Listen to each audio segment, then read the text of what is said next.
You have the floor. Last 6 minutes ng ating hearing. If you could take 5 minutes sa first round natin and the chair will take the last minute. You have the floor, Sen. Bongo. Salamat, Madam Chair. Nandito tayo ngayon, no? Para malaman ng katotohanan. Tandaan natin na ang katotohanan lang ang kakampi at poprotekta sa iyo, Miss Alice Guo. Huwag mo sayangin yung oportunidad na binigay sa iyo namin dito sa Senado. Just tell the truth. Yung totoo lamang po.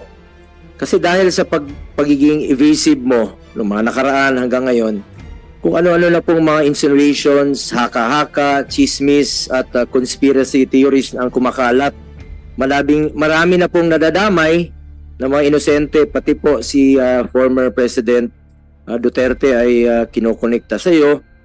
Ayoko na sana bigyan ng panahon ang mga chismis, pero since nandito ka na at cited in contempt ka na, ayaw mo rin naman sagutin ang mga tanong ng mga kasamahan ko rito, mabuti nang klaruhin mo ang iba't ibang mga aligasyon. Total, di naman ito connected sa mga kaso mo. I'm here not to defend former President Duterte, but to tell the truth. Sa pagkakilala ko po sa kanya, knowing former President Duterte for the longest time when he was still the mayor of Davao, hindi talaga pumapayag ng illegal yon. Nung mayor siya, binalaan nga niya mismo yung parating naliling sa kanya na si Michael Yang sa Davao. Nagninegosyo yan doon, pumunta, early 2000 pa siguro. Nagdala yan ng bayong, nagninegosyo ng mga cellphone, meron siya maliit na paninda. Sinabihan niya yan, pag nagnegosyo ka ng illegal dito, ibabaon kita ng buhay dito. So, ibig sabihin, ayaw niya po ng illegal, ni dating Pangulong Duterte. Lalo na nung naging presidente po siya, ayaw niya ng illegal sa kanyang pamumuno. Ako rin po mismo ay saksi rito, no? At for the record po, lahat ng gumagamit ng pangalan niya o ng pamilya niya o malapit sa kanya, parati niyang sinasabi, consider it denied. Huwag kayong maniwala kasi marami talagang gumagamit ng pangalan nung panahon na nasa pamumuno pa siya. Marami pong mga name dropper na gumagamit ng pangalan. Huwag ko kayong maniwala. Pag ginagamit po ang pangalan, masama po ang intention yan. At ako po ay mismo, noon pa, against po ako sa Pogo. Pag apektado na po ang peace and order. For the record, ayaw ko ta rin ng Pogo. Lalo-lalo na po pag nag-aasik na po sila ng lagim, dyan po mismo sa mga condominium, dito, sa may malapit lang sa atin, kita mo nagkakalat sa mga kondo, nag-aasik ng lagim. Pag compromise na po ang peace and order, ako mismo, ayaw ko po. I'm against Pogo. Matagal ko na pong sinasabi yan.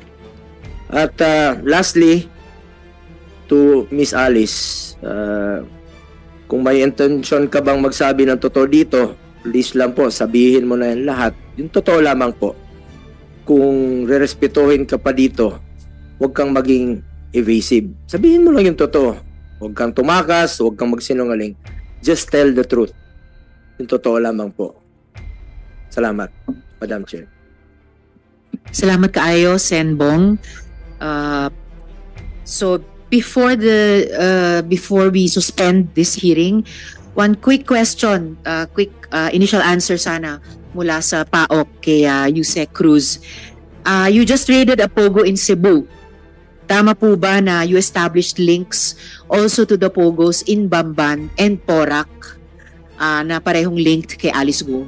Yusek? Yes, ma'am. Thank you so much. We will ask you more questions, details about that sa susunod na pagdinig. Dear colleagues, mukhang malalim pa ang hahalugkatin natin para maabot ang katotohanan.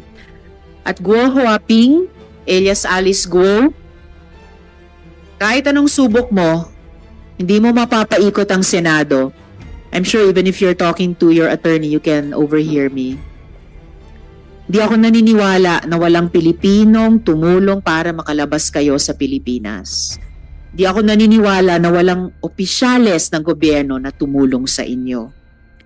I remind the resource persons and the body na ang right against self-incrimination ay hindi isang mahiwagang anting-anting para makaiwas sa napakasimpleng mga tanong ng Senado. Kuya Huaping, wag mo na kaming tuluyang insultuhin. Kanina lang po ay may inulat na sinibak na ang presidente. Pero BI lang ba ang involved? At sino-sino exactly sa BI? Paano ang liability ng Coast Guard kung umalis nga siya sa isang yate? Paano ang involvement ng local governments?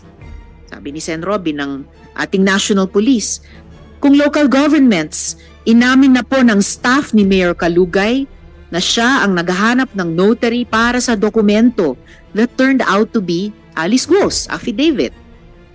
Pero for now, Guo Huaping is cited in contempt. She will be held in the PNP Custodial Center and the court will be informed that her presence will be required by the Senate for the continuation of our committee hearings. The OSAA, under the Good General Angkan, will coordinate with the PNP for her turnover if she posts bail, turnover to the Senate, or once there's a final determination on the issue of jurisdiction of the court which issued the judicial warrant. Hanggang di ka magsabi ng buong totoo, Guo Huaping, your contempt citation stands. At kung ikaw ay totoong natatakot para sa buhay mo, sa tingin ko, ang pagsasabi ng katotohanan, yon ang mas makakaprotekta pa sa'yo. You have the floor, Sen. Sherwin. Thank you, Madam Chairperson. I'll take off where Senator Villanueva and Senator Hercito ended. At dedirekta ko po yung aking katanungan kay Ms. Guo Huaping. And iba dito ay natanong ko na nung nandito siya last May 22. But itatanong ko na lang ulit dahil medyo matagal-tagal na yun. Humingi kami ng iyong tax returns during that time at nag-submit ka ng 2 tax returns for 2022-2023. Ito ay noong mayor ka, no? Kaya talagang automatic ang gobyerno magdededuct sa sweldo ng isang salaried civil servant. Gusto kong matanong, bago ka naging mayor, ano ang saan ka kumukuha ng income?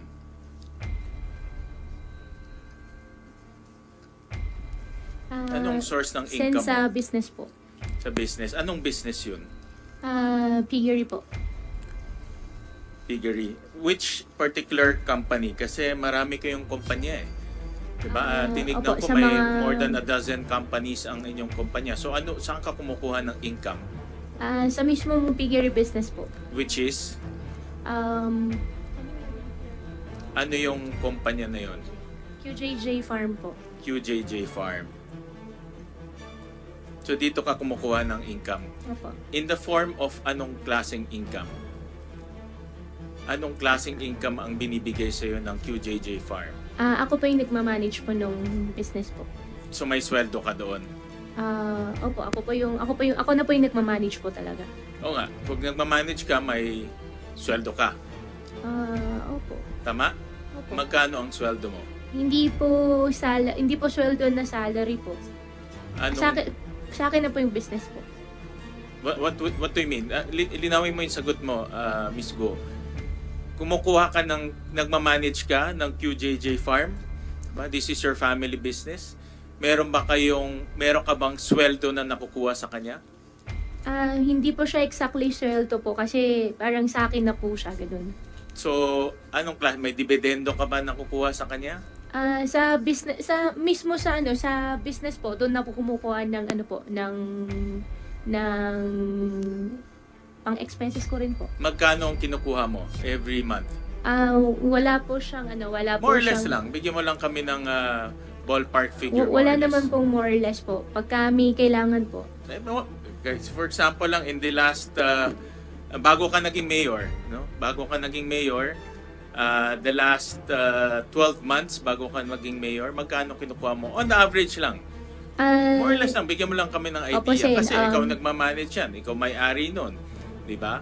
So, kaya mong diktahan kung magkano pumupunta sa'yo, whether through income or through dividend. So, magkano nakukuha mo? Wala po ako may bigay po na exact po. Basta pag kailangan po, kumukuha po ako dun. May ano ba? 50,000, 100,000? More or less lang. Hindi ko po sure sa Pero kumukuha amount. ka doon? Opo. Okay. Nung kinukuha mo yun, binabalik mo? O sa'yo na yun? Sa akin na po. Sa'yo na yun. So Opo. parang income mo na rin yun. Opo. Galing sa kumpanya. Opo. At rini-record mo yan sa libro? O kinukuha mo lang sa kahera? Kinukuha ko lang po. Kinukuha mo lang, hindi mo Opo. rini-record sa libro? Kinukuha ko lang po. Kinukuha mo lang. Okay. Dahil yung kanina pinakita nga ni Senator Joel yung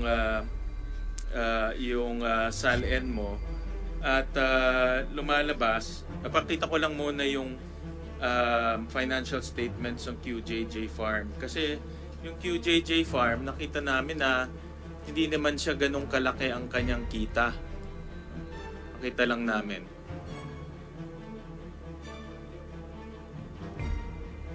Yan.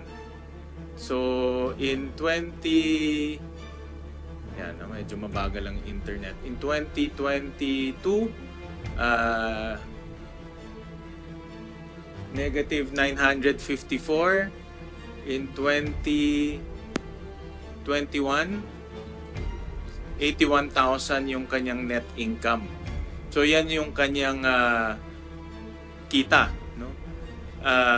Sa QJJ Farm na sinabi mo yan ang main income source mo. Pero ang iyong SALN, ang net worth mo is 177 million. So, inaano namin pinag-aaralan namin saan galing yung income stream mo. No? Dahil meron kang net worth of 177 million, pero ang QJJ Farm ay at the very least maliit lang yung kanyang kita. Kita lang namin Ito. Ito.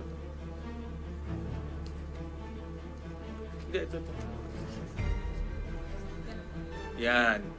So 177 million yung net worth mo. At tinignan din namin yung mga tax returns mo. Na tuklasan based on our research, 2 beses ka lang nag-file ng tax return mo in 2011 at 2016. Yan, so nagbayad ka lang sa gobyerno ng 14,000 in 2011, in 2016, 24,000. And yet, yung net worth mo is 177 million. So, saan ba nanggagaling yung iyong income stream? Diba? Kasi kahit na sinabi mong kumukuha ka sa QJJ Farm, pero yung QJJ Farm naman at very least, at the very most nga 91,000 lang yung kita. Saan ka kumukuha ng iyong pangbili ng mga assets mo? Senwin, in due respect po, I think I have pending case po sa BIR. I invoke my right against self-incrimination. Yung pending case po mo is because of that transfer. Allegedly, nagbenta ka ng shares mo from Baofulan to Mr. Jack and Uy. AMLAC po. No. And I have pending case din po sa AMLAC. No, but this has nothing to do with AMLAC. This has nothing to do with your tax evasion case.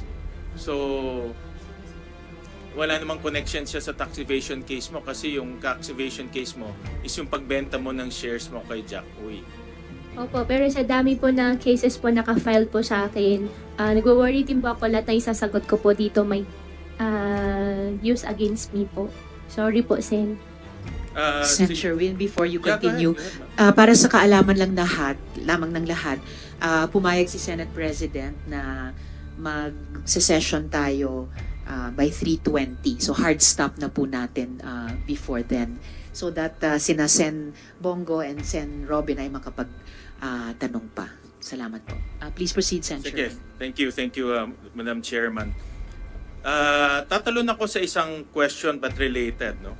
At natanong ko na rin to last time kasi madalas, hindi ko pa rin ma-figure out kung paano natayo yung Pogo Hub sa Banban. Dahil kinos out namin yung Pogo Hub sa Banban, lumalabas na at the very least is about 6.1 billion pesos papakita namin. At based sa mga dokumento at doon sa hearing ring natin, Miss Go, kayo nag-apply ng lono, kayo nag-apply ng mga building permit, and I understand from your testimony last time na ang Baofu is the landowner and the lessor. Tama po ba? Do you confirm this again? Before po ako nag-divest po, sa akin po yung lupa. After po ako nag-divest po, hindi ko na po alam sa kanila. Correct. Pero nasabi mo in your first hearing na ang Baofu land ay siya yung lessor dito sa mga Pogo na mag-ooperate, tama? At based rin dun sa mga dokumento, nakita namin from building permit to fire safety permit to occupancy permit, ikaw ang nag-apply, no? Lahat nito. Nag-apply po ako, Senwin, nang dahil sa akin pa po yung lupa that time. After po ako nag-divest po, hindi na po ako nakialam. Divest ka is nung naging mayor ka na correct? I think hindi po. Hindi pa po ako mayor po noon. Kailan ka nag-divest? Hindi ko po alam po yung exact date po dun sa documents po, pero sabihin na natin, from 2019 all the way, let's say, to 2022, ikaw pa rin ang nakapangalan dun as president. Diba? As president, ikaw pa rin ang nakapangalan sa Baofu as president. Tama? Opo, Sen. After po ako nag-divest, hindi ko na po alam sa kanila. Correct. But from 2019 to 2022, ikaw ang president ng Baofu. Correct? Hindi po ako sure kung hanggang 2021 or 2022 po. In the records. But ikaw ang nag-apply ng lahat. Correct? Ng building permit, ng lono, ng fire safety permit, lahat ng permit for Baofu until nag-divest ka, correct? Isa po ako tumulong. Okay, but yung pangalan mo nandoon no? That's the record. Ngayon, ang tanong ko sa iyo is, since kayo nag-apply ng mga permit, sino yung contractor nitong corporation na ito? At sino yung mga ginamit yung mga, tinanong ko na ito, but tatanungin ko ulit, no? Para ma-recall natin lahat. Sino yung contractor? Sino yung mga nag-supply ng labor? And all that. Sino nag-supply ng labor? Sino nag-supply ng heavy equipment? Sino yung mga yun? Sen, honestly, wala po akong idea, pero pwede ko pong kunin yung details at i-provide po sa inyo. Ang alam ko po, ang contractor po is Chinese po yung contractor. Hindi po ako kausap, kaya hindi ko po alam, pero makukuha ko din naman po yung details po kung kailangan nyo po. Pwede ko po i-coordinate po. Sige, supply mo na lang dito sa committee yung mga detalye ng sino yung contract. Kaya ito, yung pinapakita ko sa slide, no? 6.1 billion yung cost nitong lupa na ito. Maraming buildings ang itinayo dyan. At hindi naman yan pwedeng parang kabuti na lang nalalabas. Diba? May nag-construct niyan. At kayo, bilang 50% owner ng Baofu, kayo nag-apply ng permit, obviously, kayo may kinalaman sa nag-construct nito. Sen, katulad po nung na-mention ko po kanina, wala po akong kinalaman, pero pwede ko pong kunin yung details, ipaprovide ko po sa inyo. Sige, mamaya ipag-usapan natin ulit yan.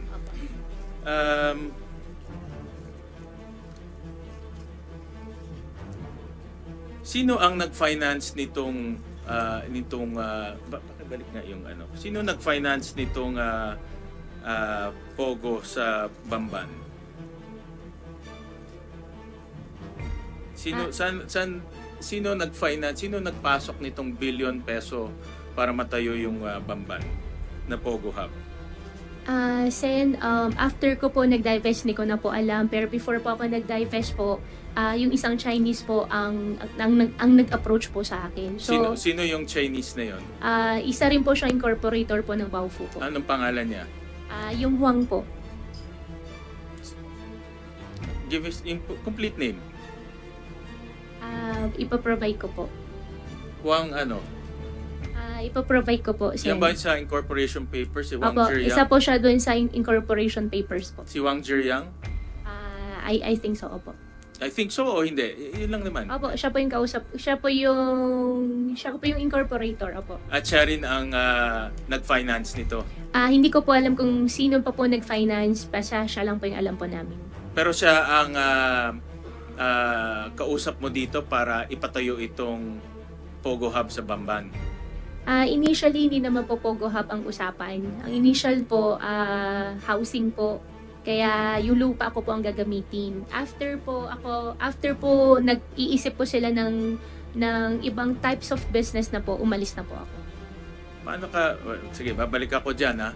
But sinabi mo kasi kanina na si Wang Zhiyang ang nag-finance nito. Sen, hindi ko po sinabi siya po nag-finance. Ang sinabi ko po, siya po yung kausap po namin.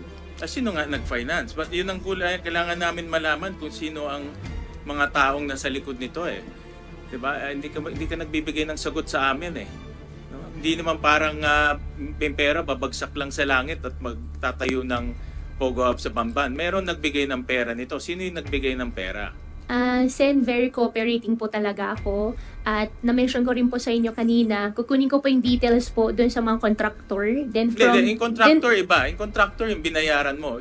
Wala pa akong binayaran ng contractor po, Sen. Yung contractor iba yun. Mamaya papakita ko yan ha. Opo. Yung binagsakan ng pera, yung pinanggalingan ng pera, saan galing yun? Hindi ko po alam, Sen. Hindi mo talaga alam? Hindi ko po talaga alam. Okay, sige. May papakita kami.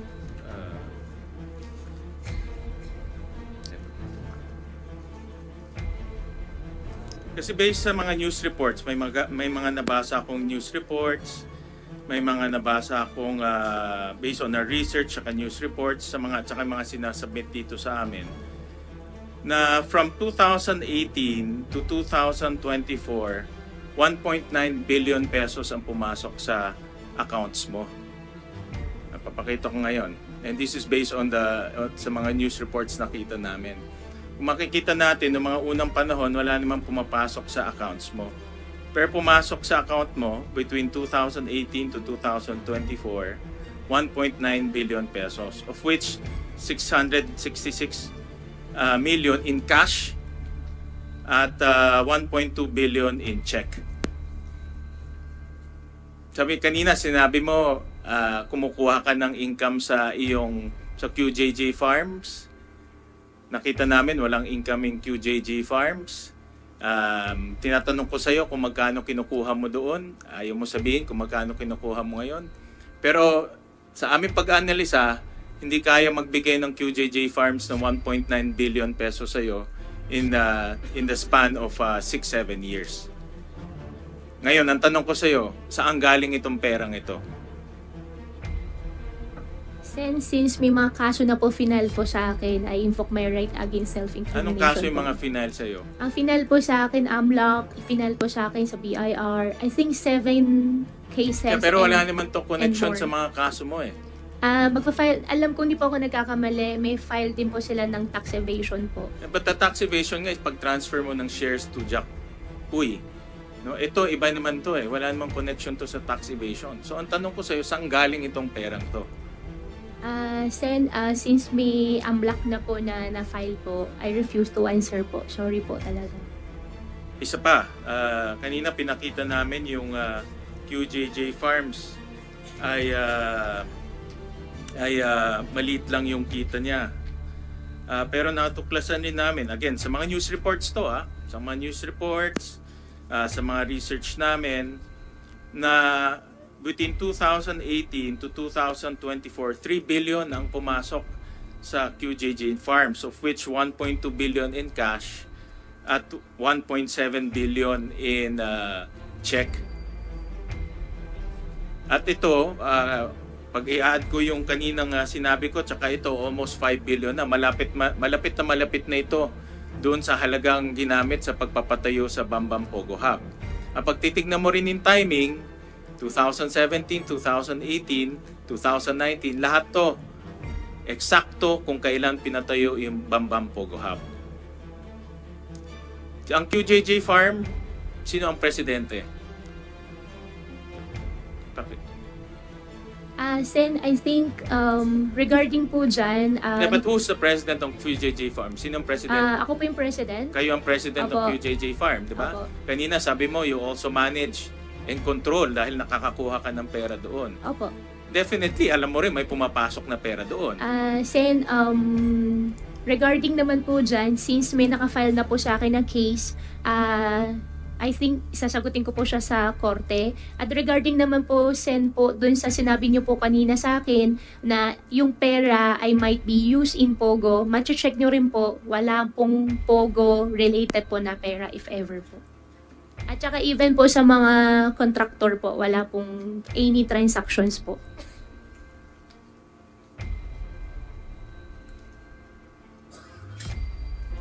Itong pera na ito, never to pumunta sa mga contractor, sa mga Pogo, never yan pumunta.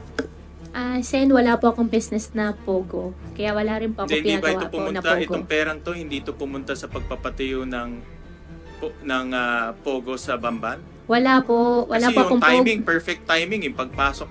Balikan natin kanina. Opo, Sen. Matche-check nyo naman Pagpasok po. ng pera, eksakto 2018, 2019. Sa farm, ganun rin, 2018, 2019. Yan ang eksaktong pinatayo yung Pogo Hub sa Bamban. Kung hindi po ako nagkakamali, nag-umpisa po yung Pogo Hub po sa Bamban po year 2019 kasi Yes, pandemic year. Correct. Yeah, Pero wala po akong Pogo business po at wala rin po akong pinatayo. okay. Matche-check nyo naman din po niyan, Sen. Okay. Opo. Sorry po talaga.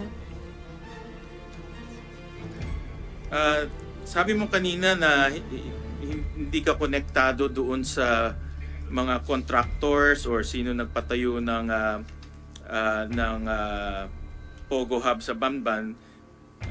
Pero tinignan din namin yung accounts ng Baofu-Land, no?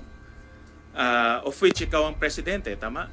Ng Baofu-Land? Hindi po. Wala po akong pinirmahan na any bank documents po Oo ng nga, but Baofu. ikaw ang presidente ng Baofu-Land, tama? Before po ako nag-divest po. Correct. Nung lupa pa lang po siya. Oo. Hindi, dinivest mo siya is 2000 before election, 2022. Based sa mga records 2022. So from 2019 nung nag-incorporate in Baofu until 2022, ikaw pa rin yung presidente and you own 50%. Ngayon nakita namin sa mga accounts na ang Baofu may binayaran na isang Howley Builders Construction, of which nakita namin yung ID at ibinigay sa amin rin ito ng mga nag-grade sa Bamban. At meron rin kaming nakita Max Gear Construction Supply na binayaran itong Baofu-Land. Chinek ko sa internet, itong Max Gear is a equipment supplier. Wala po akong idea. Equipment supplier siya. So dito makikita natin na ang Baofu nagbayad sa contractor na Howley, nagbayad rin sa equipment supplier na Max Gear, of which ang Baofu ikaw ang presidente at 50% owner. Pero ang pera nanggaling sa QJJ Farm. Kung makikita nyo, QJJ Farm credit the account of Baofu. So ang ibig sabihin nito, ang perang pumasok sa QJJ Farm, yung kaninang pinakita namin 3 billion, pumunta dito sa Baofu at binayaran ni mga contractor. Ito yung matagal na namin ni Sen Risa hinahanap because honestly na dead end kami dito, but based on our research ngayon natitrace na namin saan nanggaling ang pera, sino yung mga contractor, at definitely yung pera bumagsak sa kumpanya nyo, QJJ Farm, at bumagsak sa personal account mo as Alice Guo. Sen, hindi ko po siya masasagot kasi wala pa akong matandaan. Ito-double check ko po pero wala pa akong maalala na may ganun transaction po. Paano hindi mo maalala? You're the president in 2020. Nag-divest ka lang dyan before you became a mayor noong 2022. Opo, Sen. Pero dun sa account po ni Baofu, never po ako naging signatory. At never po ako sumali po sa pag-open po ng account ng Baofu. Imposible naman yun kung ikaw ang presidente, hindi mo alam kung saan pumupunta yung pera. Pero definitely, alam natin na galing sa QJJ Farm yung pera. Ang pagkakatandaan ko po, wala po ako naalala na may pera po na galing sa QJJ. Ito double check ko rin po. Yan naman yung standard na sagot mo, no? Wala kang maalala, i-check ko sa records ko. So, but itong records na ito, official to. Itong records na ito, hindi naman magsisinungaling dahil ibinigay ito sa committee at tinagpi lang namin to para makita namin yung totoong larawan. Dahil yan importante sa amin, malaman namin kung saan nanggagaling yung pera.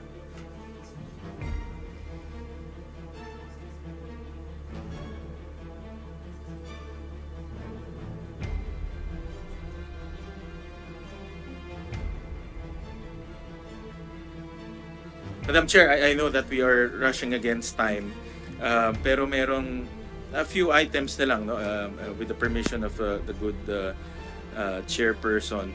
And kanina madalas ko marinig sa iyo na sabi mo wala kang connection sa Pogo at wala kang connection sa mga doon sa operation ng Pogo sa Bamban. Pero meron din kaming nakitang mga dokumento na nagbabayad sa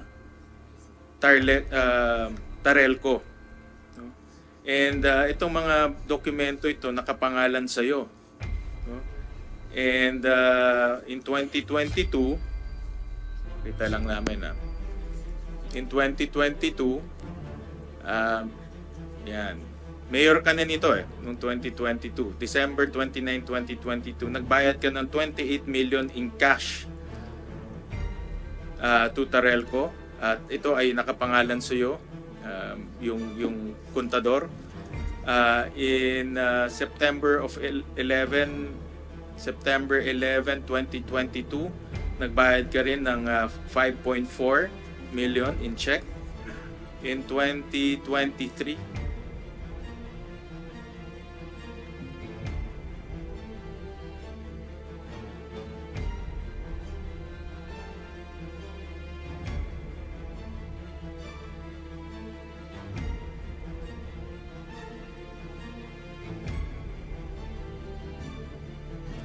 bago lang to. January 4, nagbayad ng 3.4 million in check, in cash. And in January of 2024, 5.3 million in check. Paki-flash lang in 2024. Is that the 2024? Okay. So mayor ka nito nung nagbayad ka nung nagbabayad ka ng Tarelco. At sinabi mo kanina wala kang connection sa Pogo, pero pag walang kuryente, walang Pogo. No, ganun kasimple lang 'yon. 'Di ba? Kung hindi mo yung binayaran ng kuryente, walang Pogo, walang mare-raid, walang human trafficking, walang torture, wala. Pero tuloy-tuloy ka nagbayad. Even nung mayor ka, nagbayad ka. Even this year, nagbayad ka. So alam mo na may nangyayari dyan. At we can also prove na yung amounts na binabayaran mo is equivalent to the size, yung laki ng Pogo Hub doon. No? Pero ito, makikita natin, mayor ka na nung nagbabayad ka. Kaya hindi lang to, narinig ko, sinabi mo last time, nakapangalan lang sa'yo. Hindi nakapangalan to sa'yo. Gumawa ka ng cheque, binayaran mo, nag-withdraw ka ng 28 million, binayaran mo. So hindi lang to simpleng nakapangalan at nagkaligtaan lang na i-transfer sa iba. Nasa pangalan mo pa rin itong kuryente ito. So, in other words, active participant ka dito sa Pogo Hub in Bamban. Sen, dahil po may nakafile po sa DOJ na human trafficking po, I refuse to answer the question po. Sorry po. Hindi mo sasagutin, but again, no, yung ebidensya malakas na malakas, yung dokumento malakas na malakas. Kahit hindi ka magsalita, it will speak for itself, sabi ng ating chairperson. Dahil madalas kong maririnig sa iyo, hindi ka active participant dyan. And lastly, Madam Chair, kaya pa ba ng... One last question, Mr. Chairman, because Sen Bongbro is also going to question. Yes, one last point, Mr. Chair, because it's connected to this. No.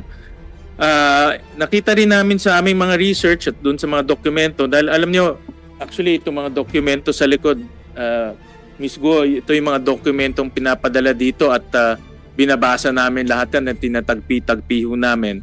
Kaya hindi simpleng trabaho po yung ginagawa namin at ng komite. At nakita rin namin na ginamit mo rin yung mga kumpanya ninyo para bayaran diretsyo yung kuryente ng Pogo Hub sa Bamban gamit ang inyong mga korporasyon. So papakita namin dito, for example, in 2020, ang QJJ Farm nagbayad ng kuryente in different dates, diretso sa Terelco. In 2021, 2022, ang QJJ Farm rin nagbayad in those amounts rin, iba-iba, no? May 1.3 million, 5 million, diretso to Terelco. In 2023, no, yung QC Genetics nagbayad rin ng different amounts, no? 6 million, 2.6 million, diretso to Terelco. Sino ang presidente ng QC Genetics? Ms. Alice. Ako po. Kayo ang presidente ng QC Genetics. So in other words, nag-transfer ka ng pera kasi pumasok sa iyo yung 1.9 billion eh. Tinransfer mo sa QC Genetics at binayaran niya yung kuryente ng Pogo Hub sa Bamban. Wala pong pumasok ng 1.9 billion, Your Honor. At for that question po, I invoke my right po. Gawa po meron na pong pending po ng human trafficking po na related din po dyan sa issue. Kaya hindi ko na po sasagutin po At dito. gusto ko rin i-point out, 2023, mayor ka na nito. Presidente ka ng QC Genetics, mayor ka na ng Bamban, pero ginagamit mo yung kumpanya mo to bayaran yung Pogo Hub sa Bamban. At in QC Genetics, tinignan rin namin sa salin mo, hindi naka-declare yung equity participation mo in QC Genetics. So ang punto ko dito, ang punto na gusto kong i-emphasize, Madam Chair, na may active participation ka. Nagbabayad ka ng kuryente. Yung kuryente, yan ang isa sa pinakamahalagang aspeto ng Pogo Hub. Dahil kung walang kuryente, hindi tatakbo lahat yan. Kaya yung statement mo na madalas mo marinig na wala kang participation, base sa dokumento, active participant ka at ginagamit mo pa yung family businesses ninyo para pondahan itong Pogo Hub sa Bamban. No, yun po ang aking gustong i-emphasize, Madam Chair. Any comments to that? Ms. Go? Sen, dinideny ko po. Uulitin, doon pa rin ako nakastick doon sa statement ko po na hindi po ako involved dyan sa Pogo. In fact, ngayon nga po, kung di po ako nagkakamali, may forfeiture nga po ng property nga po nung Pogo, hindi rin po ako interested kasi hindi naman po talaga siya akin. Pero hindi ka naman pwedeng hindi mo naman choice yung kung interested ka o hindi. Ang dokumento lang nagsasabi dito na presidente ka ng QC Genetics, binayaran mo yung kuryente ng Pogo Hub sa Banban at meron kang control sa pagbabayad ng Pogo Hub sa Banban. For that po, since meron na pong human trafficking case po sa DOJ po, I refuse to answer po, Sen. Sorry po talaga. Sige, gusto ko lang Madam Chair, gusto ko lang naman ilagay yan sa records natin dahil ito yung mga dokumentong nakita ho namin to disprove para mapatunayan natin na si Guo Huaping ay hindi lang ordinaryong tao o ordinaryong personalidad dito sa Pogo Hub. Meron siyang active participation from start all the way nung naging mayor pa siya by paying Terelco in cash, paying Terelco in check using her own family businesses. Meron pa ho kaming actually mga ibang ebidensya but I will yield for now and I'm sure na meron pa naman tayong